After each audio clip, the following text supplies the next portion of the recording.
don't know if you guys can see this. Hey there everybody, it's Russ, and today we're going to do a bike unboxing from the brand Jamis. This is actually going to be probably the first Jamis bike I've ever thrown a leg over. Kind of a quick note about bike reviews this year, it's going to be a really strange year. As you guys know, there is a bit of a bike shortage, or rather all the bikes are waiting for containers overseas, and delivery is just gonna be spotty at best. So because of that, I wasn't as aggressive requesting bikes to review this year, just because I think they're gonna be better served in the hands of someone riding them rather than some random internet guy telling you about bikes online. However, because I do have to make content on the channel, I did ask for a few bikes, and all the bikes I'm reviewing this year are bikes that I think are personally interesting. So they're gonna have some kind of unique quality about them, because if I'm going to spend time reviewing bikes, I want to make it count. Okay, so with that said, let's get to the unboxing. Ugh. So I've been getting a lot of questions about which bike stand I use for my videos, and it is this one by Feedback Sports. I think it's their sprint stand. I didn't like it at first, but in terms of if you're a home mechanic in a really tight space and need to rotate the bike rather than move around the bike, it's a pretty good stand. And I'll put the link in the description below. And bonus, if you're a Patreon supporter, yes, you do get a discount off of this stand. So check out the supple perks list. Get this about here. Let's open her up. All right, there's a bicycle in here. Yay. So if you're wondering why this isn't a full-on review, it's because we just got another 6 inches of snow over the week, and riding still seems far away, but I do have these bikes coming in. So I thought I would kind of double up on the content and do an unboxing, kind of on the stand first impressions, maybe a little bit of a product tour, in addition to a review, which will happen in the spring. And let's pull her out. All right, so let's free the front tire. Looks like I have to do the handlebars also. I'm always amazed when people who pack bikes can thread the front wheel onto that left side crank. That's a part of packing a bike that I never get right. And look guys, it's a 700C bike. That's right, I'm no longer just a 650B elitist. I'm also a 29er elitist, for those keeping score there. Here it is. Let's get this guy in the clamp here. So if you haven't figured it out, this bike is through axle, front and rear.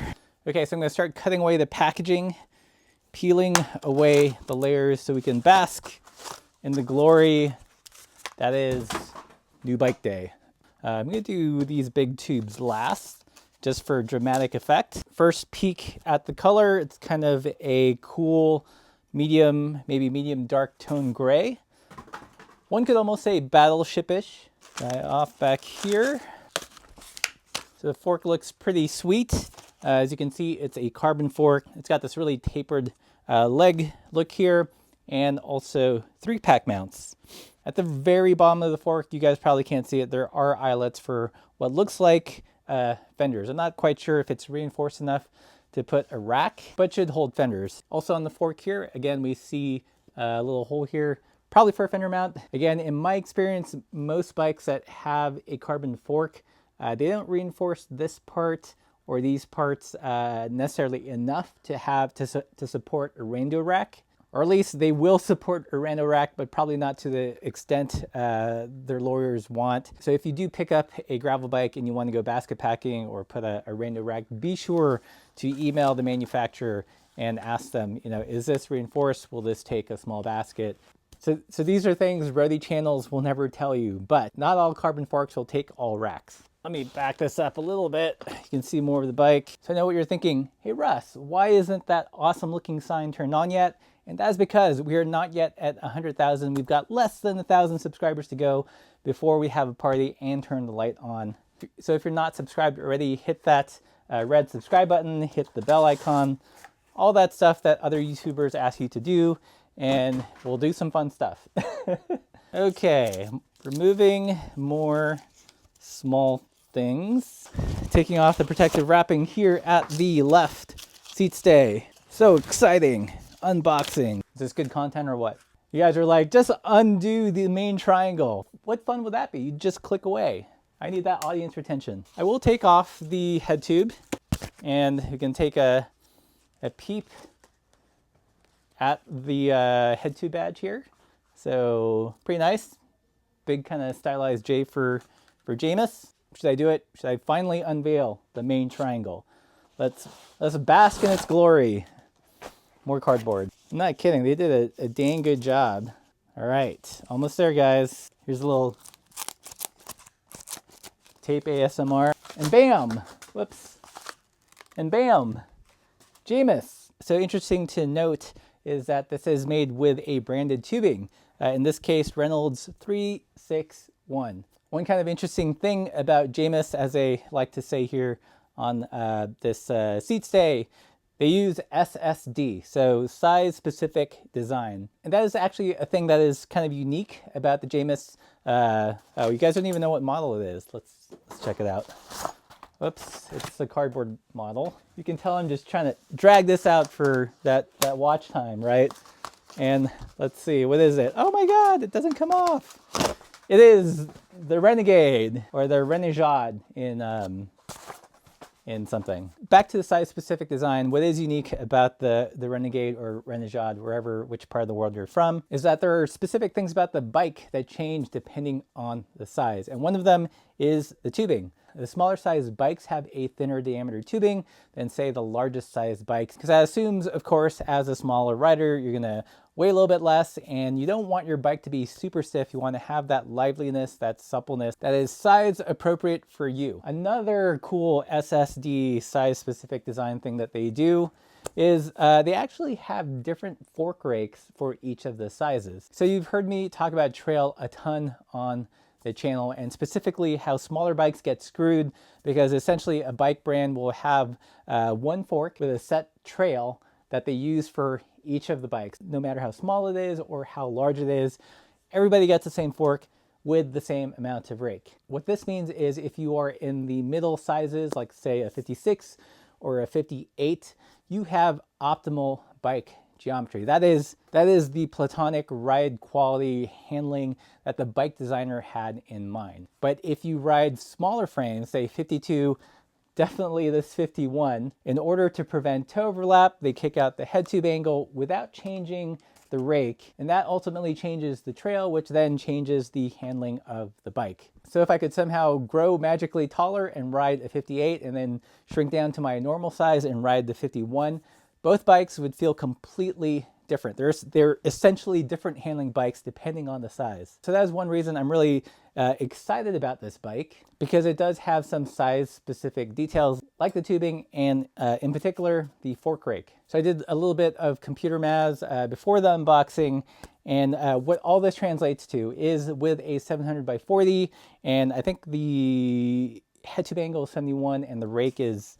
53. Anyways, the trail number is 66. So what that means is that it falls well within the range of an endurance road bike. Maybe a little bit on the high side, but still it's not like a obnoxiously large trail, which gets a lot of wheel flop and junky goatiness. Looking at the numbers, not having ridden the bike, I assume that this would ride like a kind of endurance road bike. To give you a frame of reference, the Crespin Bora that I own and that I like, they use one specific fork with a baked-in fork rake for all the sizes. The trail on that bike is in the mid to upper 70s, I believe, which isn't necessarily a bad thing. I actually prefer it on the crust, but I'm just saying that these things affect the handling. And most bike brands, because they're run by tall people and have no idea or really care how the smaller bikes ride, they just stick the same fork throughout the entire size range. But not Jameis.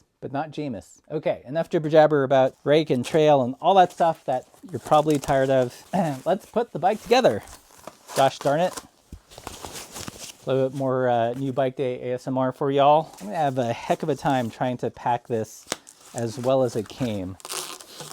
And as you can see, they totally went for the Aero ultra lightweight approach on the handlebar, because it is tapeless, and this is so much sleeker and faster and has 3 more watts than if it had tape. Just joking. I think the tape is in the small box inside. Let's see what's going on here with the handlebars though. So that looks kind of janky. Aha! So it's gonna go like this. I just gotta turn the stem. You can see it's got a Ritchie stem here. Big fan of Ritchie bikes and components. See how well it shifts out of the box. I do find it interesting that they went with the 700C wheel size for a 51. I would have thought that anything smaller than the 54 would get the 650B treatment. In the final review, I'll probably run the numbers and compare the trail throughout the size range and see how that changes it. Just for argument's sake, if I were to put some 650B by 48s in here, that would lower the trail to probably in the 60s.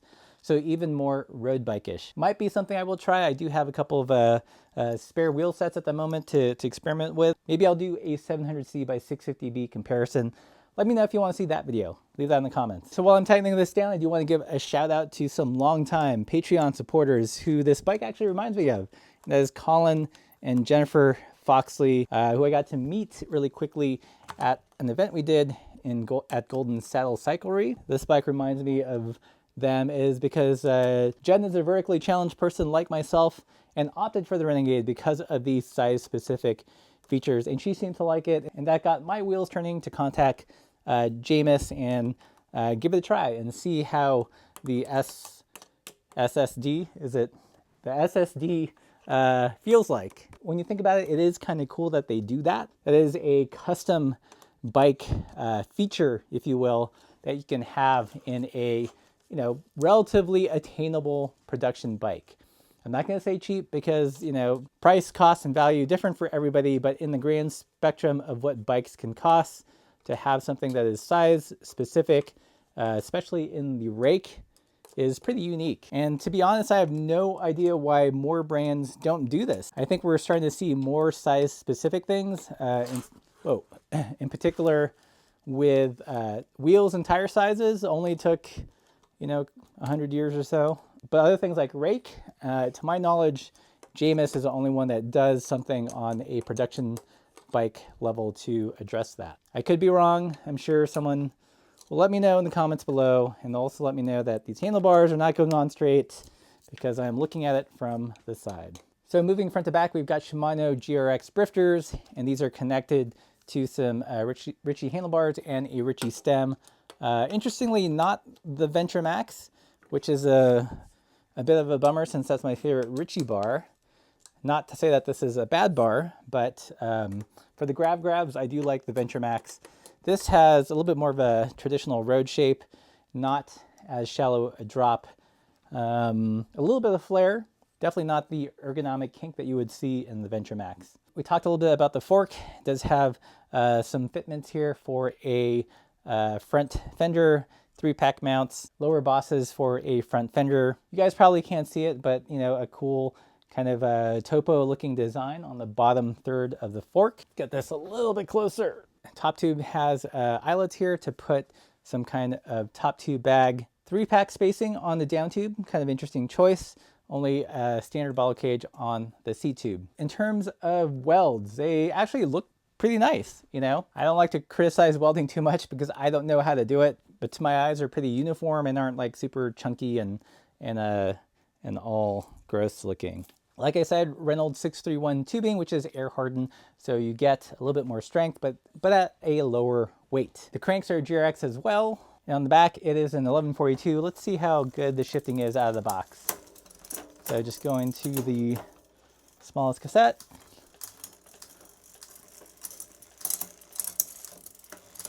And yeah, good job, Jameis. It's pretty dialed out of the box. So let's talk about the rear of the bike a little bit more. There is an eyelet here to attach a rack. Some double eyelets here so you can do a fender and a rack as well. There's also some ports. There's a port here and port down here. I'm assuming that would be for a dropper post if you were so inclined. A seat bolt binder instead of a clamp, so that's all integrated.